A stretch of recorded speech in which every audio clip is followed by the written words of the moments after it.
It says, even if moral values are indeed objective and knowable, people still disagree.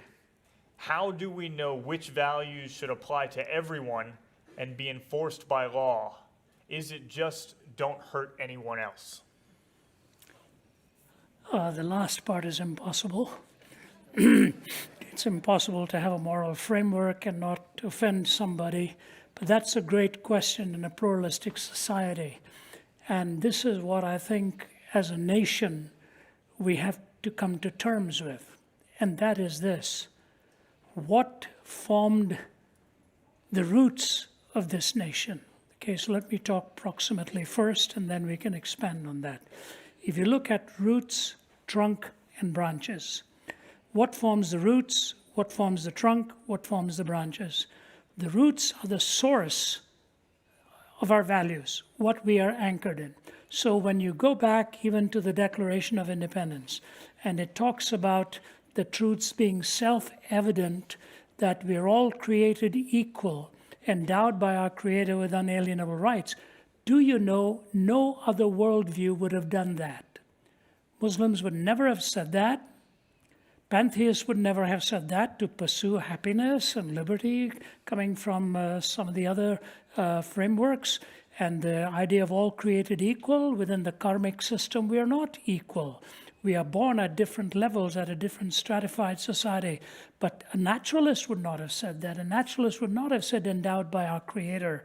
We are obviously talking about a transcendent source.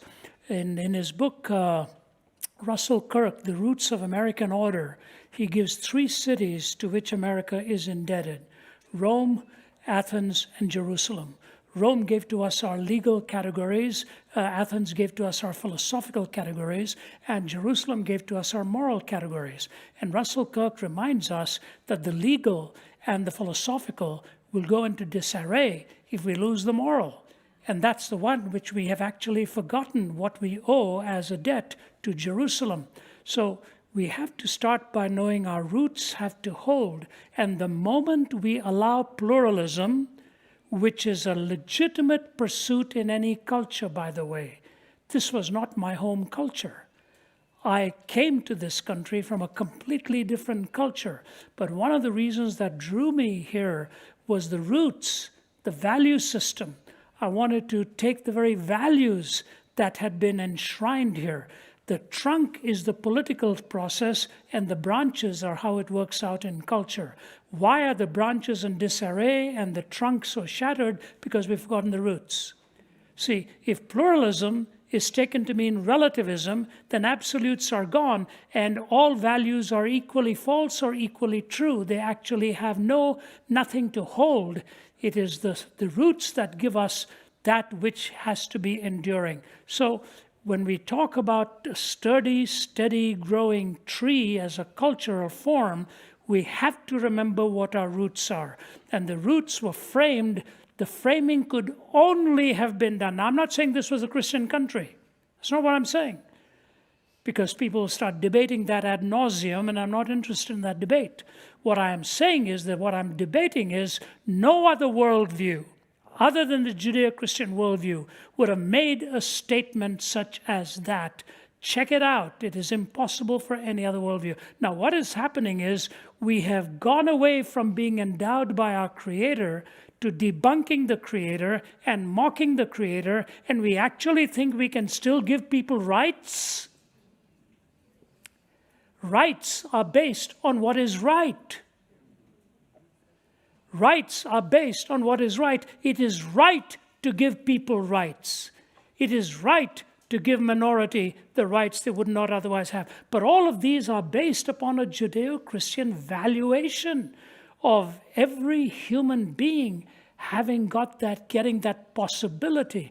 I was speaking in Washington last week, and I was sitting next to a senator. I won't name this state which he represented, but as we were sitting and talking, he said, I was raised in a home that I've never met my father till this very day. So I've never seen my dad. I was raised by a single mom, and he said we were in government housing. We didn't even have a home.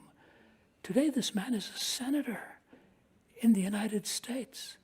Last night, my wife and I went out to see how I would do out of the home for the first time in 72 hours, and so we went, and Cracker Barrel was celebrating 50 years. So I go wherever they're celebrating, okay? So we had some wonderful Southern fried chicken and stuff, and my wife Margie is standing next to me, my sister-in-law Barbara was there, and we walk out, and these two ladies sitting on the rocking chair, they go like this. And they pointed. She came up to me and she said, "Are you Ravi Zacharias?" I said, yes. She started screaming. People were probably wondering what on earth I was doing to her because she was chatting. And then she looked at Margie. She said, "You're Mrs. Zacharias?" I said, "Yeah." She said, "I'm a bus driver. I'm a bus driver. I go past your office every day. I never dreamed that I would be meeting you someday." She said, "I wish I knew you were in there. I'd have bought your dinner for you." There's a senator. Here's a bus driver. What makes this country so unique that you have an opportunity to make a living, to succeed and find happiness in your heart? And it is the duty of the government to make sure the least amongst us are taken care of, protected. All of that I understand, but that comes from the roots. The roots are our values, vertical and horizontal. So yes, we will disagree, because even if we have objective values, but our culture will never survive if we uproot what it is that build this. Pluralism is good. If pluralism means relativism, we're in trouble. Wonderful.